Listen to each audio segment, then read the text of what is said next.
ദൈവനാമത്തിന് മഹത്വം ഉണ്ടാകട്ടെ. ഇന്നലെ പാസ്റ്റർ പറഞ്ഞ് എൻ്റെ 2 നരമ്പ് ദൈവം സൗഖ്യമാക്കുന്നെന്ന്. അത് എനിക്ക് ജന്മന ഉള്ളതായിരുന്നു. എൻ്റെ ചെറുപ്രായത്തിൽ എൻ്റെ ചേച്ചിയുടെ കയ്യിൽ നിന്ന് ഞാൻ നിലത്ത് വീണതാണ്. അപ്പോൾ അന്ന് തൊട്ട് എനിക്ക് നരമ്പിന് പ്രശ്നം വരുന്നു. ഞാൻ തലകറങ്ങി വീഴാറും ഉണ്ടായിരുന്നു. തലയ്ക്ക് മന്ദതയുണ്ടായിരുന്നു. ഞാൻ ചികിത്സയിലൊക്കെ ആയിരുന്നു.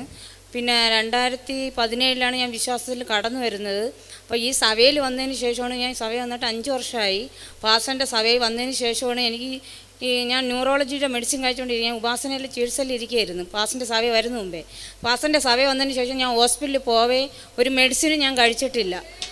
എല്ലാം എന്നെ ദൈവമാണ് സൗഖ്യമാണ്. പാസ്റ്ററിൻ്റെ പ്രാർത്ഥന കൊണ്ടാണ് ഞാൻ ഇപ്പോഴും നല്ല ആരോഗ്യത്തോടെ ഇരിക്കുന്നത്.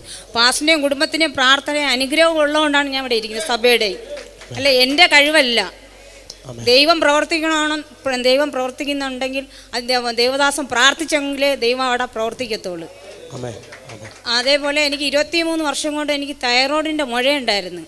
ഞാൻ മെഡിസിൻ കഴിച്ചുകൊണ്ട്, അപ്പോൾ മാസ്റ്റർ 2023 പറഞ്ഞ് ദൈവം എൻ്റെ തൈറോയിഡിൻ്റെ മുഴയെടുത്ത് മാറ്റുന്നുണ്ട്, സിസ്റ്റർ പോയി സ്കാൻ ചെയ്യും. ഞാൻ സാമ്പത്തിക ബുദ്ധിമുട്ട് കാരണം ഞാൻ പോകാൻ പറ്റിയില്ല. മാർച്ചിലാണ് ഞാൻ പോയി സ്കാൻ ചെയ്ത് നോക്കിയപ്പോൾ എനിക്ക് തൈറോയിഡിൻ്റെ മുഴയില്ലെന്ന് അതിൽ തെളിഞ്ഞത്. അത് പാസ്റ്റർ പ്രാർത്ഥിച്ചുകൊണ്ടാണ് ദൈവം എടുത്ത് മാറ്റിയത്. പാസ്റ്ററിന് പ്രത്യേകമായി, പാസ്റ്ററിനും കുടുംബത്തിനും സഭയ്ക്ക് ഞാൻ നന്ദി പറയുന്നു. എനിക്ക് വേണ്ടി, എൻ്റെ കുടുംബത്തിനും വേണ്ടിയും സഭ മക്കൾ, എന്നെ സ്നേഹിക്കുന്ന മക്കളും സൂമിയിലെ മക്കളും സ്നേഹിക്കുന്നതിനായി നന്ദി പറയുന്നു. കോടാനുകോടി നന്ദി എൻ്റെ ദൈവത്തിന്. ആമേൻ. കൊടുത്ത വിടുതലുകൾക്കായിട്ട് നമുക്ക് ഒരുമിച്ചൊന്ന് നന്ദി പറയാം. ഇന്നലെ ഉച്ച സമയത്ത് ഈ സൗകര്യക്ക് വേണ്ടി പ്രാർത്ഥിക്കുമ്പോൾ എനിക്ക് മനസ്സിലായി ഈ സൗകര്യം സൗഖ്യമാകുക എന്നുള്ളത്. ഒന്ന് കര ഉയർത്തിപ്പിടിച്ചുകൊണ്ട്